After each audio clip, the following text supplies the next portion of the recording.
ಮಕ್ಕಳೇ, limits chapter ನ ಮೇಲೆ ಬರುವಂತಹ ಈ ಒಂದು KCET ಕ್ವೆಶನ್ ಅನ್ನ ಎಲ್ ಹಾಸ್ಪಿಟಲ್ ರೂಲ್ ಅನ್ನ ಅಪ್ಲೈ ಮಾಡದೆ 10 ಸೆಕೆಂಡ್ ಅಲ್ಲೇ ಇದರ ಆನ್ಸರ್ ಹೇಗೆ ತಗೊಳ್ಳೋದು ಅಂತ ಹೇಳಿ ಇವಾಗ ನೋಡೋಣ. ಓಕೆ, ಸೊ ಯಾವುದೇ ಒಂದು ಪ್ರಶ್ನೆ limit x tends to 0 1 minus cos x divided by f of x into g of x format ಅಲ್ಲಿ ಇದ್ರೆ ಅದಕ್ಕೆ ನಾವು a square divided by 2bc ಅನ್ನುವಂಥ ಫಾರ್ಮುಲಾದ ಮುಖಾಂತರ ಸೊಲ್ಯೂಷನ್ ಅನ್ನ ಫೈಂಡ್ ಔಟ್ ಮಾಡಬಹುದು. ಅಂದ್ರೆ ಈ ಕ್ವೆಶನ್ ಅಲ್ಲಿ ನಾನು ಇದನ್ನ 1 minus cos 2x divided by x into x ಅಂತ ಹೇಳಿ ಬರೆದೆ. ಸೊ ಬೇಸಿಕಲಿ ಇಲ್ಲಿ ಎಕ್ಸ್ ಏನಿದೆಲ್ಲ ಇದರ ಕೋಎಫಿಷಿಯಂಟ್ 1 ಆಗಿರುತ್ತೆ, ಈ ಎಕ್ಸ್ ನ ಕೋಎಫಿಷಿಯಂಟ್ ಕೂಡ 1.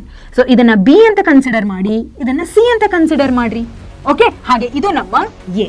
ಸೊ ಹಾಗಿದ್ರೆ according to the formula a square divided by 2bc ಅಂದ್ರೆ a ಸ್ಕ್ವಯರ್ ಅಂದ್ರೆ 2 square divided by 2 into 1 into 1. So 2 ಹಾಗೆ 2 ಕ್ಯಾನ್ಸಲ್, ರಿಮೈನಿಂಗ್ ಇಸ್ 2. ಹಾಗಿದ್ರೆ ನಮ್ಮ ಉತ್ತರ option C 2 is the right solution.